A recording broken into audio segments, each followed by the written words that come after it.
Umuulan ng malakas sa buong lungsod ng Makati.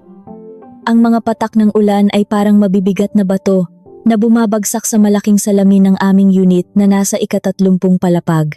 Sa ibaba, ang mga kalsada ay puno ng mga sasakyang hindi makagalaw dahil sa baha at trapiko. Ang mga pulang ilaw ng mga sasakyan ay parang mahabang ilog ng dugo na umaagos sa gitna ng syudad. Karaniwan, sa ganitong oras, naghahanda na ako ng masarap na hapunan para sa aking asawa. Ako si Sarah, ang kaisa-isang anak ng pamilya De Leon na kilala sa matandang lipunan ng Maynila. Ibinigay ko ang lahat ng aking oras, talino, at kinabukasan upang maging isang perpektong asawa kay Ariel. Ngunit ngayon, walang amoy ng nilulutong pagkain, walang malambing na musika, tanging ang malakas na kulog lamang ang naririnig, kasabay ng mabigat at masakit na pagtibok ng aking puso. Sa aking panginginig na mga kamay, hawak ko ang telepono ni Ariel. Naiwan niya ito sa ibabaw ng mesa kaninang umaga nang siya ay nagmamadaling umalis papunta sa kanyang opisina. Hindi ko sana ito bubuksan. Dapat sana ay naniwala ako sa kanyang palusot na may biglaang pagpupulong siya sa labas ng lungsod. Ngunit ang mensaheng lumabas sa salamin ng kanyang telepono ay nagwasak sa lahat ng aking pinaniniwalaan. Mahal, salamat sa ipinadala mong pera para sa pamimili ko kanina. Tuloy tayo mamayang gabi sa bahay ko ha. Miss na kita. Huwag mong kalimutang sabihin sa tanga mong asawa na marami kang tatapusing trabaho hanggang gabi. Maikli ang mensahe mula sa isang babaeng nagngangalang Bella, ngunit ang epekto nito ay parang isang malakas na bombang sumira sa aming 5 taong pagsasama. Tanga mong asawa, ang mga salitang iyon ay patuloy na umaalingaw-ngaw sa aking isipan. Ganito ba nila ako tingnan? Si Ariel, ang lalaking tinulungan kong umangat. Ang lalaking ipinakilala ng aking ama sa mga pinakamalalaking negosyante upang magkaroon ng pangalan, ay tinatawag lamang akong tanga. Nanginginig ang buong katawan ko nang buksan ko ang kanyang telepono. Alam ko ang kanyang lihim na numero, ang araw ng aming kasal, isang napakasakit na katotohanan. Sa loob ng teleponong iyon, nakita ko ang isang nakatagong mundo na matagal na niyang inililihim sa akin. Mga larawan nilang dalawa habang sila ay nagbabakasyon sa Palawan, noong sinabi niyang may dinaluhan siyang mahalagang pag-aaral para sa negosyo. Mga nakakadiring mensahe na nagpapaligtig sa aking sikmura. At ang pinakamasakit sa lahat, ang mga katibayan ng pagpapadala niya ng napakalaking halaga ng pera kay Bella. Habang noong nakaraang linggo lamang, sinabi ni Ariel na nangangailangan ng malaking pondo ang kanyang negosyo at pinakiusapan niya akong magtipid. Walang hiya, bulong ko sa aking sarili. Parang may nakabara sa aking lalamunan. Ang mga luhang kanina ko pa pinipigil ay tuluyan ng bumagsak sa aking mga pisngi. Mainit at nakakapaso ang bawat patak nito sa aking balat. Ibinato ko ang telepono sa mamahaling upuan. Hindi ko na kailangang makita pa ang iba pang patunay. Sapat na ang mga nakita ko. Ang aking dangal bilang isang babae, bilang isang asawa, at bilang isang De Leon ay niyapakan at dinurog nila. Naglakad ako papunta sa aming silid-tulugan. Ang bawat hakbang ay tila may pabigat. Kinuha ko ang aking malaking maleta mula sa cabinet. Ngayong gabi, sa oras na umuwi si Ariel, ihahagis ko sa kanyang mukha ang mga papeles ng paghihiwalay. Aalis ako. Wala akong pakialam kung bumalik man ako sa malaking bahay ng aking mga magulang sa Dasmariñas bilang isang hiwalay na babae. Mas mabuting mabuhay ng simple at tahimik kaysa mamuhay sa isang marangyang palasyo na puno ng kasinungalingan at pagtataksil. Ngunit biglang pumasok sa aking isipan ang kalagayan ng aking mga magulang. Ang negosyo ng aking ama ay unti-unting bumabagsak. Ang lumang bahay ng aking lolo ay nanganganib na kunin ng bangko. Umaasa ako na ang pag-angat ng negosyo ni Ariel ay makakatulong upang maibalik ang dating yaman at karangalan ng aming pamilya. Ngunit heto siya, inuubos ang kanyang pera para sa kanyang kalaguyo.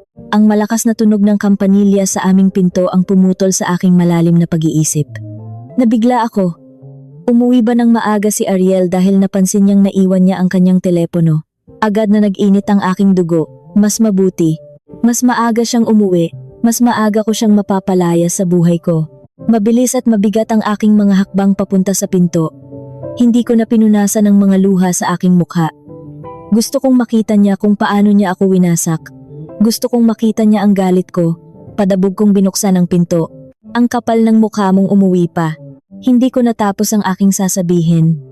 Ang taong nakatayo sa harap ng aking pinto ay hindi si Ariel. Isang matangkad na lalaki ang nasa aking harapan. Malamang ay nasa 30 taong gulang siya. Nakasuot siya ng isang napakamamahaling itim na kasuotan, ngunit ngayon ay basang-basa ito dahil sa malakas na ulan. Ang mga patak ng tubig ay tumutulo mula sa kanyang maitim na buhok, pababa sa kanyang malalapad na balikat. Napakagwapo ng kanyang mukha, may matapang na panga at matangos na ilong, ngunit ang kanyang ekspresyon ay kasing lamig ng yelo. Ang kanyang mga mata ay matalim na nakatingin sa akin. Tila binabasa ang buong pagkatao ko sa loob lamang ng ilang segundo. Mayroon siyang napakalakas na presensya at kapangyarihan na nagtulak sa akin upang mapaatras ng isang hakbang. Sara De Leon. Malalim at nakakatakot ang kanyang boses. Hindi ito isang tanong, kundi isang pagkilala. Lumunok ako, sinusubukang tipunin ang natitirang lakas ng loob ko. Oo, ako nga. Sino ka? Kung hinahanap mo ang asawa ko, wala siya rito. Hindi agad sumagot ang lalaki. Tinitigan niya lang ako. Pagkatapos ay bumaba ang kanyang paningin sa aking mga kamay na patuloy na nanginginig at muling bumalik sa aking mga matang namumugto dahil sa pag-iyak. Bahagyang umangat ang gilid ng kanyang labi. Bumuo ng isang napakanipis at mapang-asar na ngiti. Alam kong wala ang asawa mo rito. Nasa isang mamahaling pamilihan siya ngayon, bumibili ng mamahaling bag para sa aking asawa, malamig niyang sabi. Tila huminto ang pagtibok ng aking puso. Ano? Ako si Julian C., maikli niyang pagpapakilala. Tila ang pangalang iyon ay sapat na upang ipaliwanag ang lahat. At totoo nga, sino ba naman ang hindi nakakakilala kay Julian C., ang nagmamay-ari ng isa sa mga pinakamalalaking negosyo sa buong bansa. Isang napakayamang lalaki na madalas makita sa mga pahina ng mga babasahin tungkol sa kayamanan. Siya ay ipinanganak na mayaman, napakamakapangyarihan, at lubhang mahiwaga. Pero teka, ano ang sinabi niya kanina? Asawa niya si Bella. Pabulong kong sabi nang mapagtanto ko ang nakakatakot na koneksyong ito. Si Bella ay asawa mo. Dahan-dahang tumango si Julian. Hindi siya mukhang galit, hindi rin siya mukhang malungkot. Ang kanyang mukha ay walang emosyon, parang isang matibay na pader. Pwede ba akong pumasok? Mayroon tayong mahalagang negosyo na dapat pag-usapan. At hindi ito dapat pinag-uusapan sa labas ng pinto. Nag-alangan ako sandali. Ang pagpapasok sa isang hindi kilalang lalaki sa loob ng bahay habang wala ang aking asawa ay hindi tama. Ngunit dahil sa mga natuklasan ko tungkol kay Ariel, tila wala na akong pakialam sa mga panuntunan ng lipunan.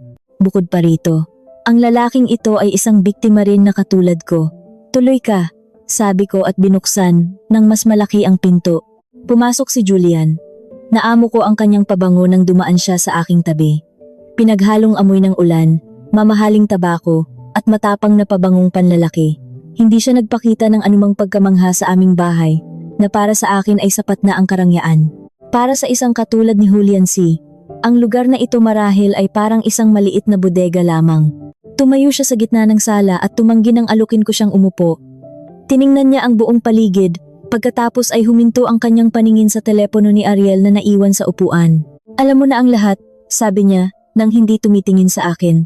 Kakasimula pa lang, mapait kong sagot, naiwan niya ang kanyang telepono. Lumingon si Julian at tumingin sa akin. Ang liwanag ng kidlat mula sa labas ng bintana ay nagbigay ng liwanag sa kalahati ng kanyang mukha na nagmukha sa kanyang mas mahiwaga. Ano ang plano mo ngayon? Iiyak? Magagalit? Makikipaghiwalay? Wala ka nang pakialam doon. Matalim kong sagot. Pero oo, makikipaghiwalay ako sa kanya ngayong gabi rin. Hindi ko kayang mabuhay kasama ang isang manloloko. Wag! Mabilis na putol ni Julian. Kumunot ang aking noo dahil sa labis na pagtataka. Pasensya na, pero sino ka para pagbawalan ako? Lumapit sa akin si Julian. Ang distansya naming dalawa ay halos 1 metro na lamang. Nakikita ko pa rin ang mga patak ng ulan na nakadikit sa kanyang mga pilikmata. Huwag kang makipaghiwalay sa kanya ngayong gabi. Huwag kang gagawa ng anumang ingay. Huwag mong ipaalam sa kanya na alam mo na ang katotohanan, utos niya sa akin na may awtoridad na hindi maaaring suwayin. Nababaliw ka na ba? Tumawa ako ng pagak. Ang asawa mo at ang asawa ko ay nagtataksil sa atin. Sinisira nila ang ating mga pamilya. Tapos sasabihin mong manahimik ako? Hindi ako isang tangang babae na papayag na maging pangalawa. Hindi ko sinasabing tanggapin mo ang kanilang pagtataksil. Mahinahong sabi ni Julian, nakabaligtaran ng aking emosyon na parang bulkang sasabog na. May inaalok ako sa iyong isang kasunduan. Anong kasunduan? Ang tunay na paghihiganti, sagot ni Julian. Ang kanyang mga mata ay nagpakita ng isang mapanganib na kislap. Ang paghihiwalay ninyo ay magpapalaya lamang sa kanila. Magiging malaya si Ariel na makasama si Bella. At ikaw ay maiiwang hiwalay at may wasak na puso. Makatarungan ba iyon? Natahimik ako. Tila tumagos sa aking puso ang kanyang mga sinabi. Sumama ka sa akin ngayon, utos ni Julian. Mag-uusap tayo sa isang mas ligtas na lugar. Dito ay napakaraming bakas ng hayop na iyon. Hindi ako sasama sa isang taong hindi ko kilala. Sarah, pagputol niya sa akin, binanggit niya ang aking pangalan sa paraang kakaiba ngunit tila pamilyar. Nangangailangan ng pera ang iyong pamilya, hindi ba? Ang iyong ama ay may utang na aabot sa 20 milyong piso na dapat bayaran sa susunod na buwan. Kapag hindi iyon nabayaran, kukunin ng bangko ang inyong bahay. Tila huminto ang pagdaloy ng dugo sa aking katawan. Paano niya nalaman iyon? Ang problema sa pera ng aming pamilya ay isang napakalaking lihim. Paano mo nalaman? Alam ko ang lahat. May pagmamayabang niyang sagot. Sumama ka sa akin at bibigyan kita ng solusyon na hindi mo inaasahan. O manatili ka rito, makipaghiwalay ka sa asawa mo at panoorin mong unti-unting mawasak ang pamilya mo. Ang mga pagpipilian ay parehong nakakatakot. Ngunit nang makita ko ang kasiguraduhan sa mga mata ni Julian, hindi ko alam kung bakit, ngunit may nakita akong kaunting pag-asa sa gitna ng aking kawalan ng magagawa. Tiningnan ko ang aking bukas na maleta sa loob ng kwarto. Pagkatapos ay ibinalik ko ang aking paningin kay Julian. Sige, mahina akong sagot. Sasama ako. Hindi ngumiti si Julian. Tumango lamang siya ng bahagya at tumalikod papunta sa pinto. Tila alam na niya sa simula pa lamang na hindi ko siya matatanggihan. Kinuha ko ang aking bag, isinara ang pinto ng aming bahay na ngayon ay parang isang impyerno at sumunod sa matipunong likuran ng lalaking ito patungo sa isang mas malaking kawalan ng kasiguraduhan. Sa pagbiyahe namin mula sa aking bahay patungo sa puso ng syudad, napakatahimik ng buong paligid sa loob ng kanyang mamahaling sasakyan. Walang ibang marinig kundi ang malakas na pagbuhos ng ulan sa labas. Nakaupo si Julian sa aking tabi, abala sa pagbabasa ng mga dokumento. Hindi siya nagsasalita. Patuloy ang paglakas ng kaba sa aking dibdib. Ano ba itong pinasok ko? Nang makarating kami sa isang napakataas at pribadong gusali, dinala niya ako sa isang kwartong walang ibang tao kundi kaming dalawa lamang. Ang malamig na hangin sa loob ay tila tumatagos sa aking mga buto. Naupo kami at tiningnan niya ako ng diretsyo. Walang pag-aalinlangan, kumuha siya ng isang tseke at nagsulat ng isang halaga na hindi ko kailanman inakalang makikita ng aking sariling mga mata. Inilapag niya ito sa aking harapan. Ito ang bayad sa iyong oras at pasensya, sabi niya. Tiningnan ko ang papel, 1,500,000,000 piso. Nanginig ang buong pagkatao ko. Ano ang ibig sabihin nito? Nauutal kong tanong.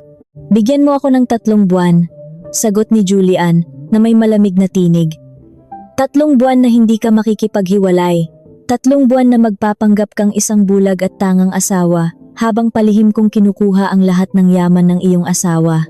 Pagkatapos ng 3 buwan, ibabagsak natin siya, ngunit may isa akong mabigat na kondisyon at kapag nilabag mo ito, lahat ng nakikita mo ngayon ay maglalaho na parang bula. Huminto si Julian at tumitig ng napakalalim sa aking mga mata.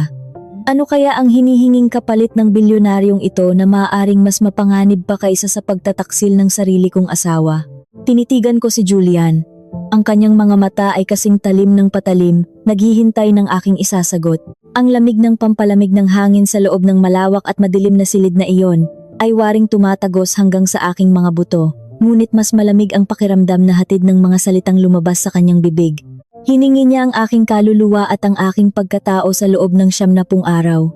Ang kondisyon ko ay simple lamang, ngunit alam kong ito ang pinakamahirap na gagawin mo sa buong buhay mo, panimula ni Julian habang dahan-dahang humilig sa kanyang inuupuan. Ang kanyang boses ay kalmado, walang bakas ng galit, ngunit may taglay na kapangyarihang nakakapangilabot. Babalik ka sa bahay ninyo. Matutulog ka sa iisang kama, kasama ang lalaking umapak sa iyong pagkatao. Pagsisilbihan mo siya, ngingitian mo siya, at ipaparamdam mo sa kanya na siya ang pinakamagaling na asawa sa buong mundo. Walang luha, walang sumbat, walang pagbabasag ng mga pinggan. Hahayaan mo silang magsaya ni Bella sa kanilang kasalanan, na parang walang nakakaalam, para akong binuhusan ng yelong tubig. Ang isipin pa lamang na, Haharapin ko si Ariel na may ngiti sa aking mga labi. Pagkatapos kong mabasa ang mga nakakadiring mensahe nila ng kanyang kalaguyo ay parang pag-inom ng lason ng paunti-unti. Pinapagawa mo sa akin ang isang bagay na halos imposible. Nanginginig kong sagot. Paano ko matitingnan sa mga mata ang lalaking sumira sa lahat ng aking pinapangarap nang hindi ko siya nasasampal? Isa itong pagpapahirap. Ito ay isang estratehiya, mabilis na sagot ni Julian. Kung magpapadala ka sa iyong emosyon ngayon, ano ang mangyayari? Maghihiwalay kayo. Kukunin niya ang kalahati ng inyong mga naipundar. Malaya siyang makakasama ang aking asawa at ikaw ay uuwi sa iyong mga magulang na baon sa utang. Ngunit kung susundin mo ang aking plano, sa loob ng 3 buwan, uubusin ko ang lahat ng yaman at kapangyarihan niya. Pagdating ng araw na iyon, ikaw mismo ang tatapos sa kanya. Kung lalabag ka sa usapan, kung magagalit ka at ipapaalam mong alam mo na ang katotohanan bago ang takdang panahon, babawiin ko ang lahat ng perang iyan at hahayaan kitang mabulok kasama ng pamilya mo. Tiningnan ko ang tsekeng nagkakahalaga ng mahigit 1 bilyong piso na nakapatong sa itim na mesa. Ito ang sagot sa lahat ng panalangin ng aking mga magulang. Ito ang sasagip sa puso ng aking amang, unti-unti nang pinapatay ng pag-aalala dahil sa mga utang. Nilamon ko ang aking puot. Ibinaba ko ang aking pride. Para sa aking pamilya, gagawin ko ang lahat, kahit pa mga hulugan ito ng pagyakap sa demonyo gabi-gabi. Pumapayag ako, matigas kong sagot. Ang aking boses ay hindi na nanginginig. 3 buwan, wala nang bawian. Kumuha ng isang maliit na telepono si Julian mula sa kanyang bulsa at iniabot ito sa akin. Gamitin mo iyan upang makipag-ugnayan sa akin. Walang ibang nakakaalam ng numerong iyan. Mula ngayon, ang bawat galaw mo ay dapat kalkulado. Maligayang pagdating sa laro, Sarah. Kinabukasan, ang sikat ng araw ay napakatindi. Tila tinatawanan ang malakas na bagyong nanalasa kagabi. Nakaupo ako sa gilid ng aming malaking kama, nakatingin sa salamin. Ang mga maiitim na bilog sa ilalim ng aking mga mata ay pilit kong tinakpan ng makapal na pampaganda. Ito ang unang araw ng aking 70 araw na kalbaryo. Narinig ko ang ugong ng sasakyan ni Ariel na pumapasok sa aming garahe. Nagsimulang kumabog ng mabilis ang aking dibdib. Huminga ako ng malalim. Inalala ko ang malamig na mukha ni Julian at ang tsekeng nakatago ngayon sa ilalim ng aking mga pinagkaingatan. Iyon ang aking magiging sandata. Bumukas ang pinto ng silid. Pumasok si Ariel. Gulo-gulo ang kanyang buhok at suot pa rin niya ang damit kahapon. May naamoy akong matapang at matamis na pabangong pambabae, halong pawis at amoy ng alak. Isang amoy na hindi akin, isang amoy na nagpapakulo ng aking dugo. Gising ka na pala, mahal ko, masiglang bati ni Ariel. Ngunit ramdam ko ang pagkukunwari sa kanyang tinig. Lumapit siya upang humalik sa aking pisngi. Bahagya kong iniwas ang aking mukha. Nagkunwaring inaayos ang aking hikaw upang dumampi lamang ang kanyang labi sa aking buhok. Saan ka natulog? Nag-alala ako nang hindi mo sinasagot ang mga tawag ko kagabi. Malambing kong tanong, pinipilit na maging maamo ang aking tono. Natawa siya ng bahagya, isang tawang puno ng kaba. Naku, pasensya na talaga. Napakalakas ng ulan kagabi, tapos namatay pa ang telepono ko. Naiwan ko ang aking kagamitan sa pagkakarga ng baterya sa opisina. Dahil sa baha at trapiko, napilitan akong makitulog sa unit ng aking kaibigang si Don. Delikado kasing umuwi. Sinungaling. Nasa ibang bansa si Don kasama ang kanyang asawa. Nakita ko pa ang kanilang mga larawan kahapon. Ngunit sa halip na isumbat ito, binigyan ko siya ng pinakamatamis at pinakapeke kong ngiti. Mabuti naman at ligtas ka. Natakot lang ako na baka kung napano ka na sa daan. Napabuntong hininga siya, halatang nakahinga ng maluwag dahil naniwala ako sa kanyang kasinungalingan. Ikaw talaga ang pinakamabuting asawa. Papuri niya habang nag-aalis ng butones ng kanyang polo. Napansin ko ang isang malabong mantsa ng kulay rosas na kolorete sa kwelyo ng kanyang damit. Gusto kong sumigaw, gusto kong kalmutin ang kanyang mukha, ngunit pinigilan ko ang aking sarili. Maliligo muna ako. May mahalaga pa akong kikitain mamayang tanghali kaya baka gabihin na naman ako ng uwi. Sige, mag-ingat ka at huwag mong masyadong pagurin ang sarili mo, sagot ko. Nang sumara ang pinto ng palikuran at narinig ko ang buhos ng tubig, nawala ang ngiti sa aking mga labi. Kinuha ko ang lihim na teleponong bigay ni Julian at nagpadala ng mensahe. Nakauwi na ang target. Ginamit ang palusot na nakitulog sa kaibigan dahil sa baha. Aalis muli mamayang tanghali. Ilang segundo lamang ay dumating ang sagot ni Julian. Hayaan mo siya, huwag kang magtatanong. Ayusin mo ang pagkuha ng pera ngayon at bayaran mo ang utang ng iyong pamilya nang walang nakakaalam. Walang dapat maiwang bakas na makikita ng asawa mo. Binura ko agad ang mensahe. Pagsapit ng tanghali, pagkaalis ni Ariel para sa kanyang sinasabing pagpupulong, nagpahatid ako sa aking driver patungo sa malaking bangko sa sentro ng lungsod. Naging mabilis at maayos ang lahat dahil sa sulat na inihanda ni Julian. Nang makita ko ang napakalaking halaga na pumasok sa aking bagong bukas na kuwenta, halos hindi ako makahinga. Totoo ang lahat ng ito. Ibinenta ko ang aking pananahimik, kapalit ng kapayapaan ng aking pamilya. Mula sa bangko, dumiretso ako sa lumang bahay ng aking mga magulang. Ang malaking bahay na pamana pa ng aking lolo ay tila nawalan na ng sigla. Ang mga pintura sa pader ay unti-unti nang natutuklap at ang mga halaman sa hardin ay hindi na kasing ganda ng dati. Sa loob ng sala, nakita ko ang aking ina na nakaupo, hawak ang kanyang rosaryo. Ang kanyang mukha ay puno ng pagod at bakas ang lalim ng kanyang pighati. Ina, mahina akong tawag. Lumingon siya at agad na nangilid ang kanyang mga luha. Sara, anak ko, bakit hindi mo sinabing darating ka? Naupo ako sa kanyang tabi at hinawakan ang kanyang nanginginig na mga kamay. Bakit po kayo umiiyak? May nangyari po ba kay ama? Napabuntong hininga ang aking ina. Ang iyong ama. At dumating na naman ang mga tao mula sa bangko kaninang umaga. Ibinigay na nila ang huling palugit. Kung hindi tayo makakabayad sa susunod na buwan, tuluyan na nilang kukunin ang bahay na ito. Nasa loob ng kwarto ang iyong ama. Tumaas na naman ang kanyang presyon. Hindi ko na alam ang gagawin ko, anak.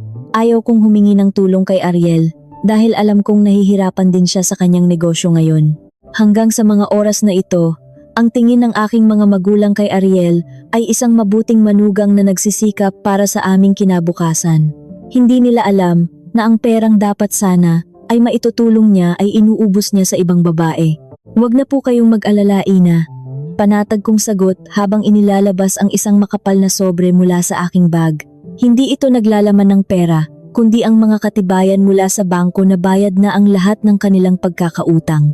Inayos ko ito kanina bago ako pumunta rito. Ano ito, anak? Nagtatakang tanong ng aking ina. Bayad na po, Lingla. Bayad na po ang utang ni ama. Ligtas na ang bahay natin, bulong ko. Namilog ang mga mata ng aking ina habang tinitingnan ang mga papeles. Sara, saan ka kumuha ng ganito kalaking halaga? Galing ba ito kay Ariel? Hindi po, mabilis kong putol. Ayaw kong mapunta kay Ariel ang pasasalamat para sa bagay na ito. Sarili ko po itong naipon. Isang lumang ipon na ngayon ko lang nakuha. Huwag na po kayong magtanong kung saan galing. Ang mahalaga ay wala na kayong iisipin ni ama. At isa pa, nakikiusap ako, huwag na huwag ninyong babanggitin ito kay Ariel. Gusto ko po sana siyang surpresahin sa tamang panahon. Niyakap ako ng aking ina nang napakahigpit habang patuloy na umiiyak. Maraming salamat, anak. Iniligtas mo ang ating pamilya. Ang yakap ng aking ina ay nagbigay sa akin ng kakaibang lakas. Unti-unting nawala ang aking pag-aalinlangan sa ginawa kong kasunduan kay Julian. Kung ito man ang kapalit ng aking pagdurusa, handa kong tanggapin. Pagsapit ng gabi, nagpatuloy ang aking pagpapanggap. Maagang umuwi si Ariel na may dalang isang pumpo ng mga bulaklak na halatang binili lamang sa gilid ng kalsada dahil lantana ang mga dulo nito. Halata ang kanyang pagkabalisa. Panay ang tingin niya sa kanyang telepono. Kumain kami ng hapunan sa isang nakakabinging katahimikan. Tanging ang tunog lamang ng aming mga kubyertos ang naririnig. Mahal, panimula ko upang basagin ang katahimikan. Sa susunod na linggo na ang ating ika-5 anibersaryo. Naaalala mo ba? Nabilaukan si Ariel sa kanyang iniinom. Mabilis niyang pinunasan ang kanyang bibig gamit ang serbilyeta. Oo naman, syempre naaalala ko, 5 taon na pala. Naisip ko, paano kung magdaos tayo ng isang maliit na salusalo? Imbitahin natin ang mga malalapit nating kaibigan. Gusto kong makita ang kanyang reaksyon. Agad na namutla ang mukha ni Ariel. Naku, wag muna siguro. Masyadong maraming ginagawa sa opisina ngayon. Nakakahiya naman sa mga kasosyo ko kung magpapapiging tayo habang marami tayong problema sa kumpanya. Tayong dalawa na lang ang kumain sa labas. Mas nakakakilig, hindi ba? Alam ko ang totoong dahilan. Takot siyang magalit si Bella kapag nakita nito ang mga larawan namin sa pagdiriwang. O baka naman may plano na sila ni Bella sa araw na iyon. Kung iyan ang gusto mo, susundin ko. Sagot ko kasabay ng isang masunuring ngiti na sobrang sakit sa aking panga. Biglang nag-ilaw at tumunog ang telepono ni Ariel sa ibabaw ng mesa. Nakita ko ang pangalang nakarehistro, bodega ng mga kagamitan. Ngunit bago mamatay ang ilaw ng telepono, nabasa ko ang mensahe. Mahal, tuloy ba tayo bukas sa paborito nating hotel? Sinabi ko na sa asawa ko na may pupuntahan ako sa probinsya. Nag-init ang buong katawan ko. Bodega ng mga kagamitan. Napakagaling. Mabilis na kinuha ni Ariel ang kanyang telepono. May problema na naman sa mga tauhan, mahal. Sasagutin ko lang ito sa labas. Paalam niya, at mabilis na naglakad palayo nang hindi na hinihintay ang aking sagot. Naiwan akong mag-isa sa malaking hapagkainan, nakatingin sa mga pagkaing hindi ko na ginalaw. Matulis ang aking mga matang nakatingin sa kanyang likuran habang siya ay lumalayo. Magpakasaya ka sa iyong mga kasinungalingan habang kaya mo pa, Ariel. Dahil sa bawat segundong lumilipas, hinahasa ko ang patalim na ibinigay sa akin ni Julian upang putulin ang lahat ng iyong kaligayahan. Ngunit bago ko pa man maitabi ang mga pinggan, naramdaman ko ang pag-vibrate ng lihim kong telepono sa loob ng aking bulsa. Kinuha ko ito at binasa ang mensahe mula kay Julian. Ang nilalaman nito ay nagpatigil sa pagtibok ng aking puso at nagpabago sa lahat ng aking inakala tungkol sa kasamaan ng aking asawa. May nadiskubre ang mga tauhan ko. Hindi lang babae ang problema mo. Pumunta ka bukas sa aking opisina. Kailangan mong makita ang ginawa ng asawa mo sa lupang kinatatayuan ng bahay ng mga magulang mo. Ano ang tinutukoy ni Julian? Paano nadamay ang lupa ng aking pamilya sa mga kalokohan ni Ariel? Mayroon pa bang mas malalim na pagkakanulo na inililihim sa akin ang lalaking pinagkatiwalaan ko ng aking buhay? Hindi ako nakatulog ng maayos ng gabing iyon. Ang mga salita ni Julian sa kanyang mensahe ay patuloy na gumugulo sa aking isipan. Lupa ng aking mga magulang. Ano ang ginawa ni Ariel sa kaisa-isang pamanang nagbibigay ng dangal sa aming pamilya? Kinabukasan, pagkaalis ni Ariel, agad akong nagtungo sa napakataas na gusali kung saan matatagpuan ang tagong opisina ni Julian. Pagpasok ko sa loob ng malamig at malawak na silid, naabutan ko siyang nakatayo sa harap ng malaking salamin na nakadungaw sa buong syudad. May hawak siyang isang makapal na folder. Nang marinig niya ang aking mga hakbang, lumingon siya at inilapag ang folder sa ibabaw ng itim na mesa. Walang bati, walang paligoy-ligoy. Tingnan mo iyan, utos niya. Dahan-dahan akong lumapit. Nanginginig ang aking mga daliri nang buksan ko ang folder, mga papeles mula sa bangko, mga kasunduan sa pag-utang na umaabot sa daan-daang milyong piso. Ngunit ang nagpatigil sa pag-ikot ng aking mundo ay ang huling pahina. Ang titulo ng aming lumang bahay sa Dasmariñas, nakapangalan sa aking mga magulang ngunit may kalakip na isang peking dokumento na nagsasabing ibinibigay nila sa akin ang buong karapatan sa lupa. At sa ibaba nito, naroon ang aking pirma. Isang napakagandang panggagaya ng aking pirma. Ipinangutang niya ang bahay ng iyong mga magulang. Malamig na paliwanag ni Julian. Ginamit niya ang peking dokumentong iyan para makakuha ng malaking pondo. Pondo na sana ay gagamitin para isalba ang pabagsak niyang kumpanya. Ngunit sa halip ay ibinili niya ng mamahaling sasakyan at bahay para sa asawa ko. Kung hindi natin siya pipigilan, sa susunod na buwan, tuluyan nang kukunin ng bangko ang bahay ng mga magulang mo. Parang piniga ang aking puso. Hindi lang niya ako niloko, ninanakawan din niya ang aking pamilya. Gusto kong sumigaw. Gusto kong magwala. Tumulo ang aking mga luha, hindi dahil sa lungkot, kundi dahil sa matinding poot na tila sumusunog sa aking kaluluwa. Ipapakulong ko siya, ngayon din. Pupunta ako sa mga pulis, humahagulgol kong sabi, habang mahigpit na hawak ang mga peking dokumento. Hinawakan ni Julian ang aking mga balikat. Ang kanyang mga kamay ay mainit, kabaligtaran ng kanyang malamig na pananalita. Huminahon ka, Sarah. Kung pupunta ka sa mga pulis ngayon, magtatago siya. Ililihim niya ang lahat ng natitira niyang pera at gagamit ng magagaling na abogado para pabagalin ang kaso. Gusto mo bang makitang magdusa ang iyong mga magulang habang hinihintay ang mabagal na usad ng batas? Tumingala ako at tinitigan siya. Ang aking mga mata ay puno ng luha. Ano ang gusto mong gawin ko, Julian? Hayaan ko na lang siyang angkinin ang lahat. Hindi, sagot niya ng may diin. Bibilhin ko ang lahat ng utang niya sa bangko. Ako ang magiging pinakamalaking nagpapautang sa kanya. Pagdating ng araw na hindi siya makabayad, ako ang kukuha ng lahat ng kanyang ari-arian kasama na ang kumpanyang pinagmamalaki niya.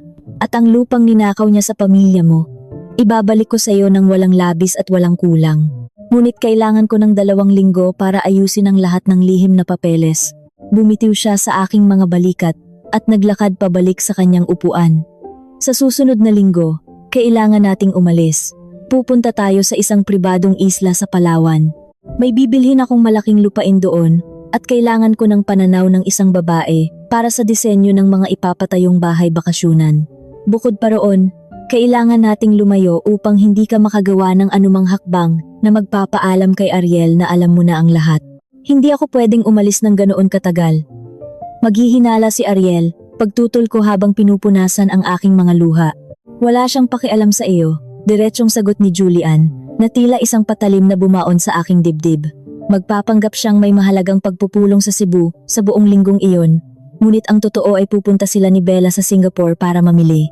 Sabihin mo sa kanya na magbabakasyon ka kasama ng mga lumang kaibigan mo. Matutuwa pa iyon dahil wala siyang iisiping asawang naghihintay sa kanya sa bahay. Masakit man tanggapin, alam kong tama siya. Ganoon na lamang ako kawalang halaga kay Ariel. Ilang araw ang lumipas at natagpuan ko ang aking sarili na nakasakay sa isang pribadong eroplano kasama ang isa sa pinakamayaman at pinakamapanganib na lalaki sa bansa. Pagbaba namin sa Palawan, sinalubong kami ng napakalinaw na tubig ng dagat at puting buhangin na parang pulbos. Dinala kami sa isang napakalaki at pribadong bahay sa itaas ng bangin na nakaharap sa malawak na karagatan.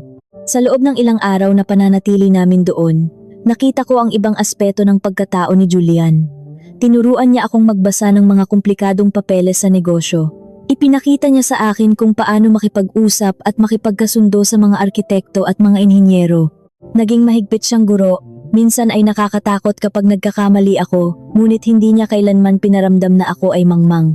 Isang hapon, nakaupo kami sa labas ng bahay, umiinom ng kape habang pinapanood ang paglubog ng araw.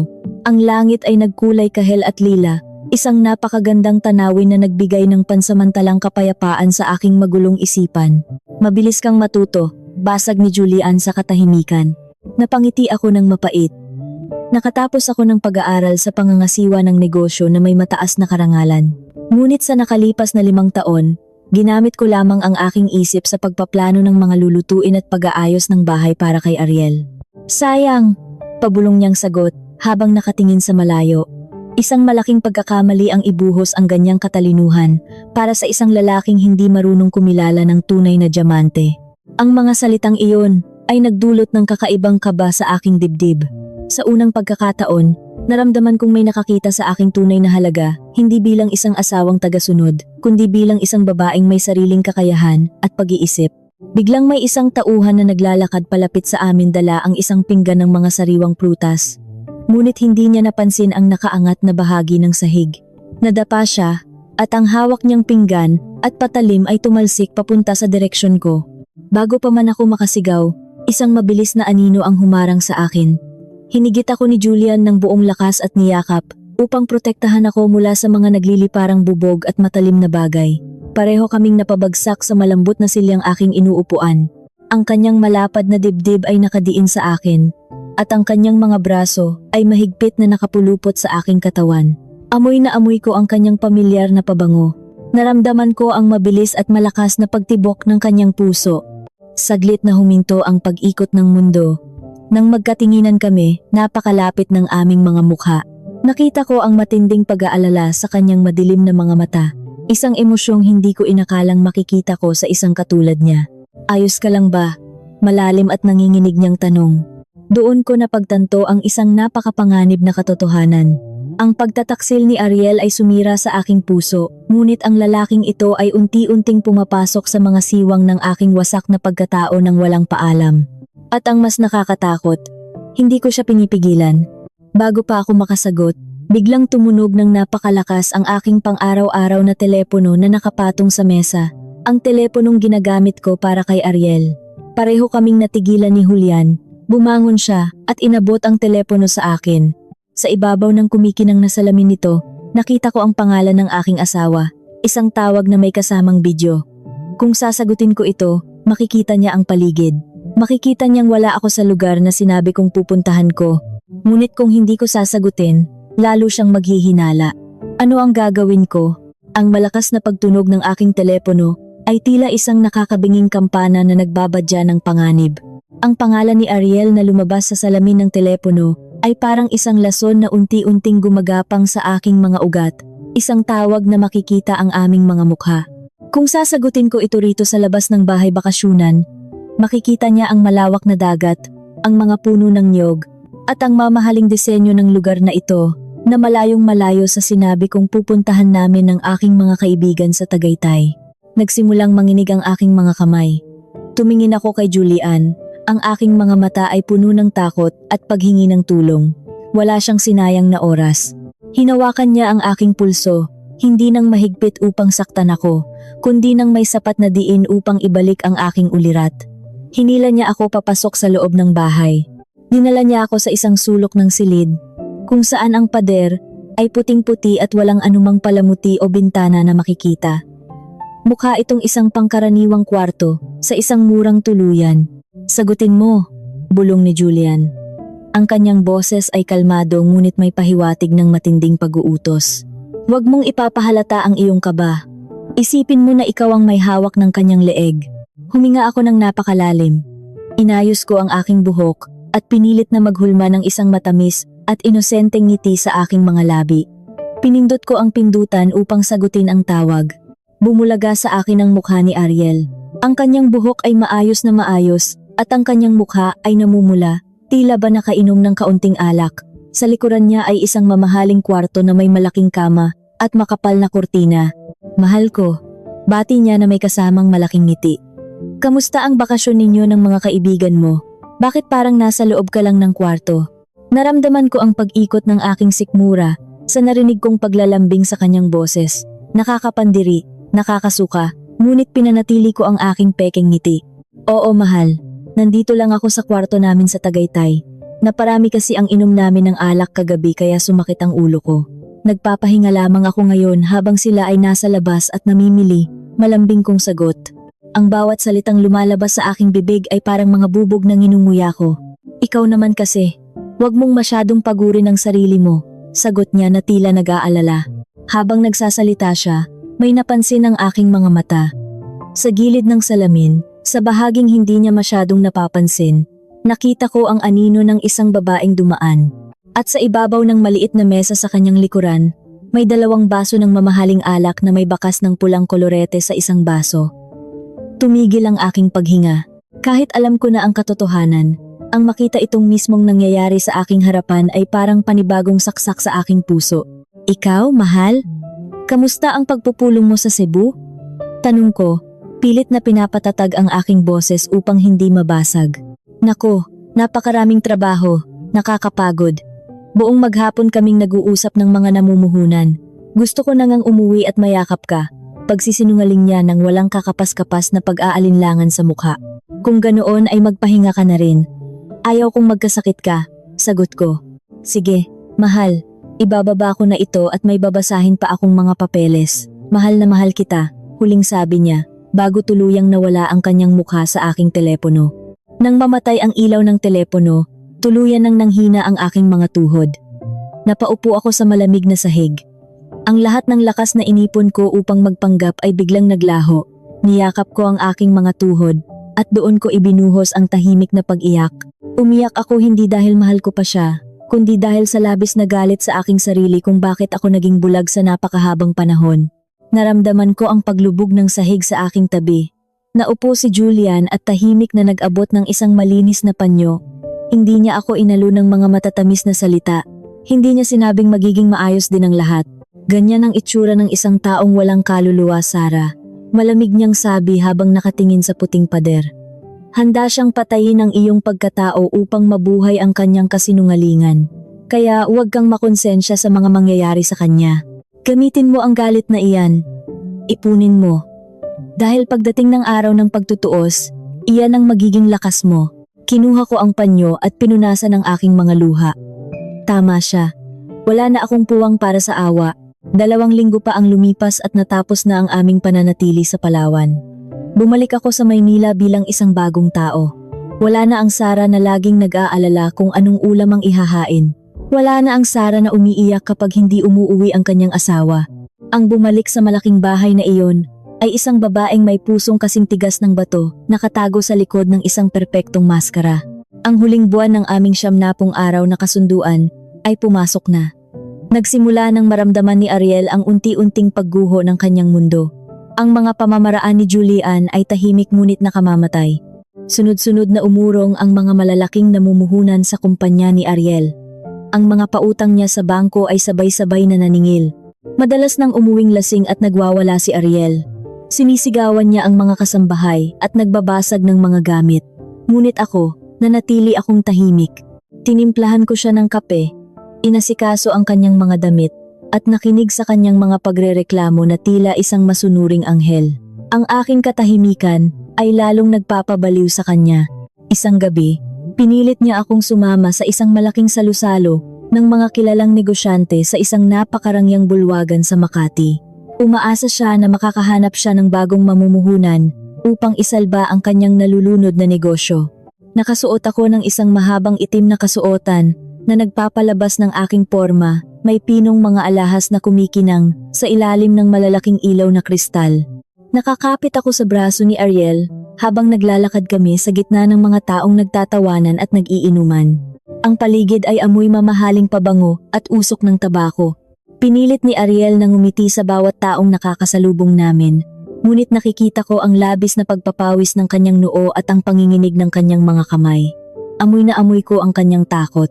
Biglang tumigil ang musika sa aking pandinig nang makita ko ang isang pamilyar na bulto ng babae na pumasok sa malaking pintuan ng bulwagan, si Bella. Nakasuot siya ng isang napakaikling pulang damit na halos magpakita ng buo niyang kaluluwa. Nakakapit siya sa braso ng isang matandang lalaki na kilalang bilyonaryo at mahilig sa mga batang babae. Naramdaman ko ang pagtigas ng mga kalamnan ni Ariel sa aking tabi. Ang kanyang mga mata ay nanlilisik habang nakatingin kay Bella. Ang kanyang panga ay umigting. Kitang-kita ang selos at galit sa kanyang mukha. Bakit nandito ang babaeng iyan? Pabulong na asik ni Ariel sa kanyang sarili. Sino, mahal? Patay mali siya kong tanong habang sinusundan ng kanyang paningin. Iyong sikat na modelo sa internet. Napakaganda niya pala sa personal. Ngunit tila masyadong matapang ang kanyang kasuotan para sa ganitong formal na pagtitipon. Hindi sumagot si Ariel. Mabilis niyang inubos ang laman ng kanyang baso ng alak. Pupunta lang ako sa palikuran. Paalam niya at padabog na naglakad palayo. Alam kong hindi siya sa palikuran pupunta. Nakita kong palihim ding humiwalay si Bella sa kanyang matandang kasama at naglakad patungo sa isang madilim na pasilyo malapit sa hagdanan palabas. Dahan-dahan akong sumunod, nagtatago sa mga anino ng malalaking haligi at makakapal na halaman sa gilid ng pasilyo. Ang tibok ng aking puso ay mabilis, ngunit ang aking isip ay malinaw na malinaw. Nang makalapit ako ng sapat upang marinig ang kanilang mga boses, natagpuan ko silang nag-aaway. Ano bang ginagawa mo rito kasama ang matandang iyan? Madiin at galit na tanong ni Ariel, habang mahigpit na nakahawak sa braso ni Bella. Nasasaktan ako, bitiwan mo ako. Mataray na sagot ni Bella at inalis ang kamay ni Ariel. Bakit? May magagawa ka ba? Wala na akong pera. Pinutol na ni Julian ang lahat ng aking mga bank account. Wala na siyang ibinibigay sa akin ni isang kusing. At ikaw, puro ka pangako. Kailan mo ba hihiwalayan ang tanga mong asawa? Pagod na akong magtago. Hinaan mo ang boses mo, baka may makarinig sa atin. Saway ni Ariel, halatang natatakot. Hindi ko pa siya pwedeng hihiwalayan ngayon. Magulo ang kumpanya. Kapag nakipaghiwalay ako ngayon, kukunin niya ang kalahati ng lahat ng natitira kong yaman bilang asawa. Kailan pa? Kapag pulubi ka na rin katulad ko? Pangaasar ni Bella. Makinig ka, paliwanag ni Ariel. Ang kanyang boses ay naging mas tahimik ngunit dinig na dinig ko pa rin. May plano ako. Bukas na bukas din, ililipat ko ang 50 milyong piso mula sa pondo ng kumpanya patungo sa isang lihim na kuwenta sa ibang bansa na nakapangalan sa isang pekeng tao. Kapag nailipat ko na iyon, ligtas na ang pera natin. Walang makukuhang kahit ano si Sara, kahit magkademandahan pa kami. Maghintay ka lang ng ilang araw. Napatakip ako ng bibig upang pigilan ang aking paghinga. 50 milyong piso, ang huling pondo ng kanyang kumpanya. Pagnanakaw ito sa sarili niyang mga namumuhunan at pagtatago ng yaman mula sa batas. Ito na ang huling pagkakamaling hinihintay ni Julian. Ang pagkakamaling magpapabagsak sa kanya ng tuluyan. Dahan-dahan akong umatras at tahimik na bumalik sa aking upuan sa gitna ng malaking bulwagan. Kinuha ko ang aking maliit na bag at inilabas ang lihim na telepono. Nanginginig ang aking mga daliri, ngunit mabilis kong naipadala ang mensahe kay Julian. Plano niyang ilipat ang 50 milyon bukas sa isang lihim na kwenta sa ibang bansa upang itago ito sa akin. Ito na ang hinihintay natin. Ilang sandali lang ay tumunog ang telepono. Isang mensahe mula kay Julian. Nahulog na siya sa patibong. Ako na ang bahala. Humanda ka sa malaking pagsabog. Napangiti ako. Isang ngiti ng tagumpay. Ibabalik ko na sana ang lihim na telepono sa loob ng aking maliit na bag nang biglang may isang malakas na kamay na dumampot sa bag mula sa aking kandungan. Ariel. Nakabalik na pala siya. Ang kanyang mukha ay puno ng pawis at ang kanyang mga mata ay nanlilisik dahil sa labis na galit at panlulumo matapos ang pag-uusap nila ni Bella. Nahihilo ako. Nasan ba ang gamot ko sa sakit ng ulo? At inis niyang sabi habang walang habas na binubuksan ng aking bag. Bago ko pa man siya mapigilan, nahawakan niya ang gamot, ngunit kasama nito, nakuha rin niya ang itim na telepono, ang lihim na telepono. Natigilan siya. Kumunot ang kanyang noo habang tinititigan ang aparato na hindi niya pamilyar. Hindi ito ang teleponong ginagamit ko sa araw-araw. At sa mismong sandaling iyon, umilaw ang salamin ng telepono dahil sa isa pang mensaheng pumasok mula kay Julian. Ang mensahe ay malinaw na mababasa sa itaas ng salamin. Julian Sai, tapos na ang mga araw ng pagpapanggap. Sarah, ihanda mo ang iyong sarili. Wawasakin natin siya. Nanlaki ang mga mata ni Ariel. Ang mga ugat sa kanyang leeg ay lumabas. Dahan-dahan niyang inangat ang kanyang paningin at tumitig sa akin. Ang kanyang mga mata ay hindi na nagpapakita ng takot o kalungkutan, kundi isang matinding galit na tila kayang pumatay. Sino si Julian? At bakit niya sinasabing wawasakin niya ako? Madiin, mabagal, at nakakapanindig balahib na tanong ni Ariel. Ang kanyang boses ay tila isang aso na handa ng kumagat. Nakikipagkita ka ba sa lalaking ito sa likod ko? Sumagot ka. Sino si Julian? Ang buong bulwagan ay puno ng ingay ng musika at tawanan. Ngunit sa aming maliit na mesa, tila huminto ang ikot ng mundo. Wala akong matakbuhan, wala akong mapagtaguan. Ang maskara kong iningatan ng halos 70 araw ay biglang nahulog. Haharapin ko na ang halimaw ng walang kalaban-laban. Paano ko ngayon ililigtas ang aking sarili at ang aking pamilya mula sa matinding puot ng lalaking nasa aking harapan? Ang malamig na hangin sa loob ng bulwagan ay tila tumigil sa pag-ihip. Ang mga tao sa paligid namin ay patuloy sa kanilang pag-iinuman at pagtatawanan. Walang kaalam-alam na sa aming maliit na mesa ay may isang bombang sumabog. Ang mga mata ni Ariel ay nakatitig sa akin, nag-aapoy sa galit at pagdududa. Ang teleponong hawak niya ay tila isang nagbabagang uling. Sino si Julian? Inulit niya, ang kanyang boses ay nanginginig sa matinding puot. At bakit niya sinasabing wawasakin niya ako? Hindi ako makapagsalita. Ang aking lalamunan ay tila natuyo. Kung sasabihin ko ang totoo ngayon, bago pa man niya mailipat ang 50 milyong piso bukas, tiyak na gagawa siya ng paraan upang itago ang lahat ng kanyang yaman at makatakas. Masisira ang 3 buwang pagtitiis ko. Kailangan kong mag-isip ng mabilis. Ariel, hindi mo naiintindihan. Mahina akong sagot. Sinusubukang bawiin ang telepono, ngunit mabilis niya itong inilayo. Anong hindi ko naiintindihan? Na ginagawa mo akong tanga? Na habang nagpapakamatay ako sa pagtatrabaho para sa kumpanya natin, ikaw naman ay nakikipagtalik sa ibang lalaki? Sigaw niya. Hindi na pinapansin kung may ilang bisita na napapatingin sa amin. Hinawakan niya ng mahigpit ang aking braso. Ang kanyang mga kuko ay bumaon sa aking balat. Uuwi tayo, ngayon din. Wala tayong dapat pag-usapan dito. Kinaladkad niya ako palabas ng bulwagan. Ang aking mga takong ay halos matisod sa makapal na karpet. Ang mga gwardya at mga panauhin ay nag-iwas ng tingin, marahil ay ayaw makialam sa away ng mag-asawa. Paglabas namin ng gusali, sinalubong kami ng isang napakalakas na ulan. Ang langit ay dumidilim, kasabay ng malalakas na kulog at matatalim na kidlat. Itinulak niya ako papasok sa kanyang sasakyan. Ang biyahe pa uwi ay tila isang paglalakbay patungo sa impyerno. Nagmamaneho si Ariel ng napakabilis, hindi pinapansin ang mga pulang ilaw, Ang kanyang paghinga ay mabigat. Paminsan-minsan ay hinahampas niya ang manibela habang nagmumura.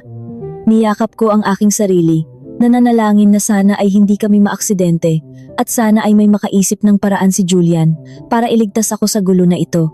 Nang makarating kami sa aming malaking bahay, napansin kong balot ito ng dilim dahil sa lakas ng bagyo na wala ng kuryente sa buong lugar. Tanging ang mga paminsan-minsang kidlat lamang ang nagbibigay ng liwanag sa paligid. Bumaba si Ariel at hinigit ako mula sa loob ng sasakyan. Wala na siyang pakialam kung basang-basa na kami ng ulan. Binuksan niya ang pinto at itinulak ako papasok sa madilim na sala. Napabagsak ako sa sahig, nasugatan ang aking tuhod sa matigas na marmol. "Ngayon, magsalita ka!" Umalingaw-ngaw ang kanyang boses sa loob ng tahimik na bahay. Inihagis niya ang lihim na telepono sa aking harapan. Sino ang Julian na ito? Si Julian Saiba ito. Ang pinakamayamang lalaki sa bansa? Paano mo siya nakilala? Kabit ka ba niya? Binabayaran ka ba niya para pabagsakin ako? Unti-unti akong bumangon. Tinitigan ko siya sa mga mata. Ang takot na kanina ay nararamdaman ko ay napalitan ng isang malamig na tapang. Paano niya nagagawang magbintang ng pagtataksil habang siya mismo ay nakikipagkita sa kanyang kalaguyo, ilang minuto lamang ang nakalipas. Ngunit hindi ko ito pwedeng isumbat. Kailangan kong ituloy ang aking pagpapanggap. "Wala akong ibang lalaki, Ariel," sagot ko. Pilit na pinapaiyak ang aking boses upang magmukhang biktima. "Ang Julian na iyan. Siya ang may hawak ng mga utang mo." Sinusubukan ko siyang pakiusapan na wag kunin ang kumpanya natin. Napatigil si Ariel. Ang kanyang dibdib ay mabilis na umaangat baba. "Anong sinasabi mo? Nakita ko ang mga papeles, Ariel. Ipinangutang mo ang bahay ng aking mga magulang." Nalaman ko iyon kaya palihim akong nakipag-usap sa kanya. Nagmamakaawa ako sa kanya araw-araw na bigyan ka pa ng pagkakataong makabayad. At ang mensaheng iyon, ang ibig niyang sabihin ay wawasakin niya ang mga taong sumisira sa kumpanya mo kung papayag siyang mamuhunan. Isang napakagandang kasinungalingan. Sana ay maniwala siya, ngunit sa halip na kumalma, lalong nagdilim ang mukha ni Ariel. "Sinungaling!" sigaw niya at lumapit sa akin. Hinawakan niya ang aking leeg gamit ang kanyang isang kamay. Pakiramdam niya siguro ay naisahan ko siya at nalaman ko ang kanyang lihim na pagkakautang. "Hindi ako tanga, Sarah. May ginagawa kayong masama sa likod ko." Nahihirapan akong huminga. Ang kanyang kamay ay unti-unting humihigpit. Pilit kong inaalis ang kanyang mga daliri, ngunit napakalakas niya. Ang mga mata niya ay puno ng kabaliwan. Sa mga sandaling iyon, naisip ko na baka hindi na ako umabot sa bukas. Baka dito na matapos ang lahat. Biglang nakarinig kami ng isang napakalakas na kalabog. Ang malaking pintuan na gawa sa makapal na kahoy ay bumukas ng malakas. Tila sinipa mula sa labas. Pareho kaming napalingon. Sa liwanag ng isang matalim na kidlat, nakita ko ang 3 bulto ng mga lalaki sa bungad ng pintuan. Ang dalawa ay malalaking gwardya, at sa gitna nila ay nakatayo si Julian. Basang-basa ang kanyang mamahaling kasuotan, ngunit hindi nito nabawasan ang kanyang nakakatakot na presensya. Parang isang hari ng kadiliman na dumating upang maningil. "Bitiwan mo siya." Ang boses ni Julian ay hindi malakas, ngunit ito ay napakalalim at nag-uumapaw sa kapangyarihan. Tila nayanig ang mga pader ng aming bahay sa kanyang utos. Nabitawan ako ni Ariel sa sobrang gulat. Napaupo ako sa sahig, umuubo at hinahabol ang aking hininga. Tiningnan ni Ariel si Julian. Hindi makapaniwala na ang bilyonaryong sinusubukan niyang lapitan noon pa man ay nasa loob mismo ng kanyang pamamahay. "Ginoong Si, anong ginagawa ninyo rito?" Nauutal na tanong ni Ariel. Ang kaninang matapang at galit na lalaki ay biglang naging parang isang maamong tupa na nakakita ng leon. "At bakit kayo may mensahe sa asawa ko?" Naglakad si Julian palapit sa amin. Ang bawat hakbang ng kanyang basang sapatos ay umaalingaw-ngaw. Tumigil siya sa aking harapan, ngunit nakatingin siya ng diretsong kay Ariel. "Hindi mo ba narinig ang paliwanag ng asawa mo?" Malamig na tanong ni Julian. "Masyado kang padalos-dalos, Ariel. Ganyan ba ang pamamalakad mo kaya unti-unting nalulugi ang iyong negosyo? Nagdududa ka sa kaisa-isang taong nagtatangkang sumagip sa iyo." Kumunot ang noo ni Ariel, halatang naguguluhan. "Sumagip?" Yumuko si Julian at tinulungan akong tumayo. Ang kanyang kamay ay mahigpit na nakahawak sa aking baywang, nagbibigay sa akin ng lakas. "Totoo ang sinabi ng asawa mo." Pagpapatuloy ni Julian, nang walang anumang bakas ng kasinungalingan sa kanyang tinig. Nabili ko na ang karamihan sa mga utang mo sa bangko. Plano ko sanang ipasara ang kumpanya mo at kunin ang lahat ng ari-arian mo, kasama na ang bahay na ito at ang lupa ng kanyang mga magulang. Ngunit nalaman ito ng asawa mo. Gabi-gabi siyang nakikipag-ugnayan sa aking mga tauhan. Nagmamakaawa, nag-aalok ng mga plano upang patunayang kaya pang isalba ang negosyo mo. Siya ang dahilan kung bakit hindi pa kita pinapalaya sa sarili mong pamamahay. Napanganga si Ariel. Hindi siya makapagsalita. Nakita ko kung paano gumuho ang kanyang pagmamalaki. Ang mensaheng nabasa mo? Paliwanag pa ni Julian, na tila alam na alam kung ano ang ipinadala niya. Iyon ay tungkol sa mga tiwaling opisyal sa loob ng kumpanya mo, na pilit hinihila pababa ang iyong negosyo. Sinabi ko sa kanya na tapos na ang paghihintay at wawasakin natin ang mga taong iyon bukas.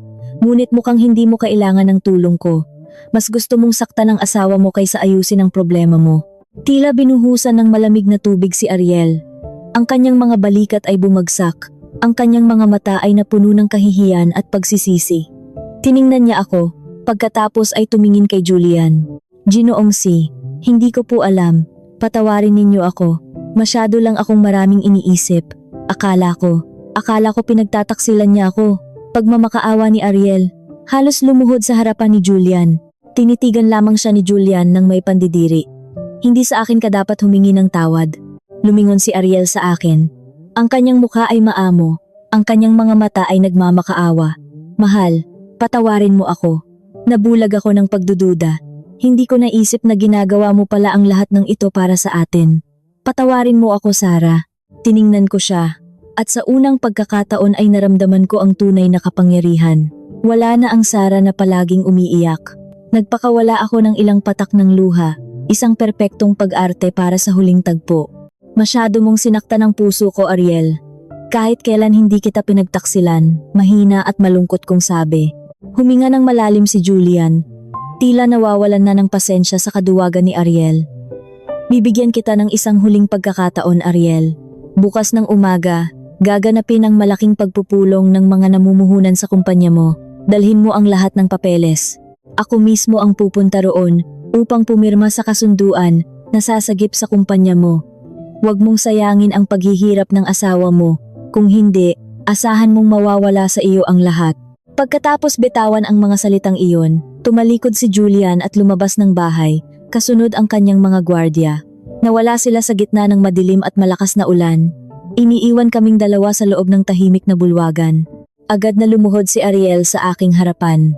Niyakap niya ang aking mga binti at patuloy na humingi ng tawad. Pilit niyang hinahalikan ang aking mga kamay, na kanina lamang ay gusto niyang pilipitin. Sa loob-loob ko ay nandidiri ako, ngunit hinaplos ko ang kanyang buhok at binigyan siya ng pekeng pagpapatawad. Kinabukasan, ang langit sa buong Maynila ay naging maliwanag. Wala nang bakas ng malakas na bagyo kagabi. Nakatayo ako sa harap ng malaking salamin sa aming silid, habang isinusuot ko ang isang itim na pormal na kasuotan. Pinasadahan ko ng pulang kolorete ang aking mga labi. Kulay ng katapangan, kulay ng dugo. Sa aking tabi, masayang nag-aayos si Ariel. Nakasuot siya ng pinakamahal niyang kasuotan. Ang kanyang buhok ay maayos na nakasuklay. Ang kanyang mukha ay nagliliwanag sa pag-asa at yabang. Pakiramdam niya ay siya ang pinakamaswerteng negosyante sa buong mundo. Hindi lamang niya naitago ang paglipat ng 50 milyong piso kaninang madaling araw, kundi makakakuha pa siya ng malaking pondo mula kay Julian C. upang isalba ang kanyang kumpanya at linisin ang kanyang pangalan. Handa ka na ba, mahal ko? Masaya niyang tanong habang inaayos ang kanyang kurbata. Ito na ang araw na hinihintay natin. Makikita ng lahat ng mga bumabati ko sa akin kung gaano ako kagaling. Tiningnan ko siya sa salamin at ngumiti ng matamis. Isang ngiti na nagkukubli ng pinakamatalim na patalim. Opo, mahal. Handa na ako. Niyakap niya ako mula sa likod. Hindi niya alam na ang araw ng kanyang pinakamalaking tagumpay ay ang araw na gumuho ang entabladong kanyang kinatatayuan. Handang-handa na siyang pumasok sa malaking bulwagan at ipagmalaki ang lahat. Ngunit paano niya tatanggapin ang katotohanang ang lalaking inaasahan niyang magliligtas sa kanya ay ang mismong lalaking magbabaon sa kanya ng buhay sa harap ng lahat ng tao. Ang malaking bulwagan ng isang tanyag na hotel sa Makati ay napuno ng mga kilalang tao, mga namumuhunan at mga kasapi ng lupon ng kumpanya. Ang mga malalaking ilaw na gawa sa kristal ay nagbibigay ng nakakapasong liwanag sa buong paligid. Ang hangin ay amoy mamahaling kape, pabango, at matinding tensyon. Ang mga taong naroroon ay nagbubulungan, naghihintay ng kasagutan kung mabubuhay pa ba o tuluyan nang magsasara ang kumpanyang itinatag ni Ariel. Nakaupo ako sa pinakaharap na hanay ng mga upuan. Ang aking likod ay tuwid na tuwid, ang aking mga kamay ay tahimik na nakapatong sa aking kandungan. Sa labas, ako ay ang larawan ng isang perpekto at sumusuportang asawa, ngunit sa loob, ako ay isang hukom na naghihintay na lamang ibaba ang hatol. Umakyat si Ariel sa unahan. Ang kanyang mga hakbang ay puno ng pagmamalaki. Kinuha niya ang mikropono at tiningnan ang buong madla ng may malaking ngiti. Ang kanyang boses ay umalingaw-ngaw sa apat na sulok ng silid. Magandang umaga sa inyong lahat. Alam kong marami kayong narinig na mga haka-haka tungkol sa kalagayan ng ating kumpanya. Ngunit ngayon, nais kong ipamalaki sa inyo na ang ating mga problema ay tapos na. Isang napakalaking tao sa larangan ng negosyo ang nakita ang potensyal natin at magpapasok ng sapat na pondo upang ibalik tayo sa rurok ng tagumpay. Nagkaroon ng mas malakas na bulong-bulungan sa mga tao. May mga nagdududa, may mga umaasa. Sino ang taong ito, Ariel? Matapang na tanong ng isang matandang kasapi ng lupon. Huwag mo kaming bigyan ng mga mabulaklak na salita. Kailangan namin ng patunay. Lalong lumapad ang ngiti ni Ariel. Ang taong ito ay nasa daan na. Siya ay walang iba, kundi ang nagmamay-ari ng pinakamalaking grupo ng mga kumpanya sa ating bansa. Bago pa man niya matapos ang kanyang sasabihin, ang dalawang malaking pinto ng bulwagan ay bumukas ng napakalakas. Tumigil ang paghinga ng lahat. Ang ingay ay biglang napalitan ng isang nakakabinging katahimikan. Pumasok si Julian. Ang kanyang presensya ay tila humigop sa lahat ng hangin sa loob ng silid. Nakasuot siya ng isang perpektong itim na kasuotan. Ang kanyang mukha ay walang mababakas na emosyon, malamig at hindi matibag. Sa kanyang likuran ay naglalakad ang 6 na lalaking nakasuot ng formal. May mga dalang makakapal na folder at papeles. Sila ang kanyang mga pinakamagagaling na abogado. Bumaba si Ariel mula sa unahan upang salubungin si Julian. Ang kanyang mga braso ay nakabuka, handang yumakap at makipagkamay. Ginoong Si, isang malaking karangalan ang pagdalo ninyo. Masayang bati ni Ariel. Ngunit hindi man lang tiningnan ni Julian ang nakaabot na kamay ni Ariel. Naglakad lamang siya ng tuloy-tuloy. Nilagpasan si Ariel na parang isang hangin at dumiretso sa unahan kung saan naroon ang mikropono. Naiwang nakatayo si Ariel. Ang kanyang kamay ay nakabitin sa ere at ang kanyang ngiti ay unti-unting napalitan ng pagkalito. Kinuha ni Julian ang mikropono. Tiningnan niya ang bawat taong nakaupo sa bulwagan. Ang kanyang mga mata ay parang matatalim na patalim. Ako si Julian C., panimula niya. Ang kanyang boses ay malalim at nagpapatindig balahib. At hindi ako pumunta rito upang maging tagapagligtas ng kumpanyang ito. Nagsimulang maguluhan ng mga tao. Nakita ko ang pamumutla ng mukha ni Ariel. Mabilis siyang lumapit sa unahan. Ginoong Si, ano pong ibig ninyong sabihin? Nag-usap na tayo kagabi, hindi ba? Kayo ang sasagip sa amin. Tiningnan ni Julian si Ariel nang may matinding pandidiri. Ibinigay ni Julian ang isang senyas sa kanyang pangunahing abogado. Inilabas ng abogado ang mga papeles at sinimulang ipamigay sa mga pinuno ng kumpanya. Mula alas 8 ng umaga kanina, formal nang nabili ng aking kumpanya ang 85% ng lahat ng utang ng kumpanyang ito mula sa iba't ibang bangko. Paliwanag ni Julian ng napakalinaw. Ayon sa inyong pinirmahang kasunduan sa pautang, kapag hindi kayo nakabayad sa loob ng 6 na buwan, ang pinakamalaking nagpapautang ay may karapatang kunin ang inyong mga ari-arian at ang buong pamamahala ng kumpanya. Simula sa araw na ito, ako na ang may-ari ng lugar na ito. Nagsigawan ng mga tao.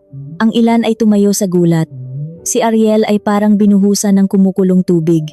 Nanlaki ang kanyang mga mata at nanginginig ang kanyang buong katawan. Hindi maaari iyan, sigaw ni Ariel. Pilit na inaagaw ang mikropono, ngunit mabilis siyang hinarang ng 2 malalaking gwardya ni Julian. Niloko ninyo ako. Pinasok ninyo ang asawa ko para sirain ako. Isang malamig na tawa ang lumabas sa labi ni Julian. Niloko? Ikaw ang nanloko sa sarili mo, Ariel. Ginamit mo ang pera ng kumpanya para sa iyong mga pansariling luho. Ipinangutang mo ang lupang hindi sa iyo. At higit sa lahat, Ninakawan mo ang mismong mga taong nagtiwala sa iyo. Pinindot ni Julian ang isang maliit na kagamitan na hawak niya. Biglang namatay ang mga ilaw sa unahan at bumukas ang isang malaking puting telon sa likuran. Lumabas doon ang isang malinaw na palabas. Ito ay kuha mula sa isang nakatagong kamera sa loob ng isang mamahaling kwarto ng hotel. Malinaw na nakita ng lahat ang mukha ni Ariel at ni Bella na nakahiga sa kama, nagtatawanan. Ang kanilang mga boses ay malakas na umalingaw-ngaw sa buong bulwagan. Napakabobo talaga ni Sarah. Dinig na dinig ng lahat ang pagtawa ni Ariel sa palabas. Hindi niya alam na ang perang ibinibigay niya sa akin ay ginagamit ko pambili ng mga mamahaling bag mo. Pagdating ng panahon, kapag nakuha ko na ang lahat ng gusto ko, palalayasin ko rin ang babaeng iyan at pakakasalan kita. Napatakip ng bibig ang mga tao. Narinig ko ang mga pag-ingos at pagmura ng mga namumuhunan laban kay Ariel. Si Ariel ay nakaluhod na ngayon sa sahig. Nakatakip ang mga kamay sa kanyang mukha. Wala na siyang kawala. Ang kanyang mga kasinungalingan ay inilantad sa buong mundo. Dahan-dahan akong tumayo mula sa aking kinauupuan. Ang lahat ng mata ay napunta sa akin. Wala nang luha sa aking mga mata. Wala nang bakas ng takot. Naglakad ako palapit kay Ariel na ngayon ay nakatingala sa akin, umiiyak at nagmamakaawa. Sarah, maniwala ka sa akin. Pilit lamang iyan.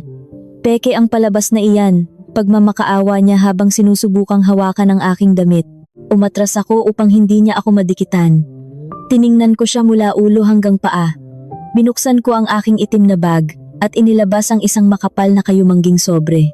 Ibinato ko ito sa kanyang mukha. Nagliparan ang mga pahina sa sahig. Iyan ang mga papeles ng pagpapawalang bisa ng ating kasal, malamig kong sabi. Ang bawat salita ay parang yelo. At kasama dyan ang mga katibayan ng paglipat mo ng 50 milyong piso sa isang lihim na kwenta sa labas ng bansa kaninang madaling araw. Ipinadala na ng mga abogado ni Julian ang mga kopya niyan sa mga pulis at sa husgado. Hindi ka na makakauwi sa bahay natin, Ariel. Ang susunod mong tuluyan ay isang malamig na selda. Hindi makapagsalita si Ariel. Parang pinutulan siya ng dila. Tumingin ako sa buong madla at pagkatapos ay kay Julian. Tumango lamang si Julian sa akin, isang tahimik na pagbati ng tagumpay. Tumalikod ako at naglakad palabas ng bulwagan, nang nakataas ang noo. Narinig ko ang mga wangwang ng sasakyan ng mga pulis na paparating sa labas ng hotel. Tapos na ang aking kalbaryo. Malaya na ako. Lumipas ang isang buwan. Ang lungsod ng Maynila ay naging mas tahimik para sa akin. Ang mga balita ay puno pa rin ng eskandalo ng pagbagsak ni Ariel. Siya ngayon ay nakakulong. Naghihintay ng kanyang hatol para sa patong-patong na kaso ng pagnanakaw at panloloko. Si Bella ay naiwan sa matinding utang. Iniwan ng kanyang matandang bilyonaryo nang pumutok ang issue at tuluyang kinasuhan din ni Julian upang bawiin ang lahat ng naibigay na yaman nito. Ang bahay ng aking mga magulang sa Dasmariñas ay ligtas na. Ang titulo ng lupa ay nasa kamay na muli ng aking ama na ngayon ay masigla na at bumalik ang ngiti sa mga labi. Ang lahat ng ito ay dahil sa tsekeng ibinigay sa akin, na sumagip hindi lang sa aming yaman kundi sa aming dangal. Isang hapon, nakaupo ako sa isang maliit at tahimik na kapihan malapit sa lumang pader ng Intramuros. Umiinom ako ng mainit na kape habang nagbabasa ng isang lumang libro. Ang hangin ay sariwa at ang paligid ay payapa. Pwede ba akong umupo? Isang malalim at pamilyar na boses ang narinig ko. Inangat ko ang aking paningin at nakita ko si Julian. Hindi siya nakasuot ng kanyang formal na itim na kasuotan. Nakasuot lamang siya ng isang simpleng puting polo na nakatupi ang manggas hanggang siko. Ang kanyang buhok ay hindi masyadong maayos na nagbigay sa kanya ng mas bata at mas maamong anyo. Ngumiti ako at isinara ang aking libro. Tapos na ang ating kasunduan, Julian. Wala na tayong negosyong dapat pag-usapan. Naupo siya sa aking harapan. Tinitigan niya ako. At ang kanyang mga mata ay nagtataglay ng isang init na hindi ko pa nakikita noon. Hindi ako nandito para sa negosyo, Sarah. Mahina niyang sabi. Nandito ako dahil gusto kong simulan ang isang bagong pahina. Walang kasunduan, walang pagpapanggap. Gusto kong makilala ang tunay na Sarah. Hindi ang asawang naghihiganti, kundi ang babaeng nagpatibok muli ng aking manhid na puso. Napatigil ako. Ang mga salitang iyon ay parang isang matamis na awitin na matagal ko nang gustong marinig. Inilahad niya ang kanyang kamay sa ibabaw ng mesa. Naghihintay na abutin ko ito. Isang pangako ng bagong buhay na walang kasinungalingan. Dahan-dahan kong inangat ang aking kamay upang ipatong ito sa kanyang palad. Naramdaman ko ang init ng kanyang balat na nagbibigay ng matinding kapanatagan sa aking kaluluwa. Ngumiti siya, isang tunay at matamis na ngiti na umabot hanggang sa kanyang mga mata. Ngunit bago ko tuluyang ibigay ang buong bigat ng aking kamay, isang malamig na hangin ang umihip. Isang nakakakilabot na katotohanan ang biglang pumasok sa aking isipan. Isang kaisipan na nagpatigil sa pagtibok ng aking puso. Paano nalaman ni Julian ang eksaktong araw at oras ng pagkadiskubre ko sa telepono ni Ariel? Paano niya nalaman ang lahat ng utang at sikreto ng aking pamilya bago pa man kami magkita? Paano kung ang pagkikita namin ni Julian noong gabing umuulan na iyon ay hindi pala isang aksidente?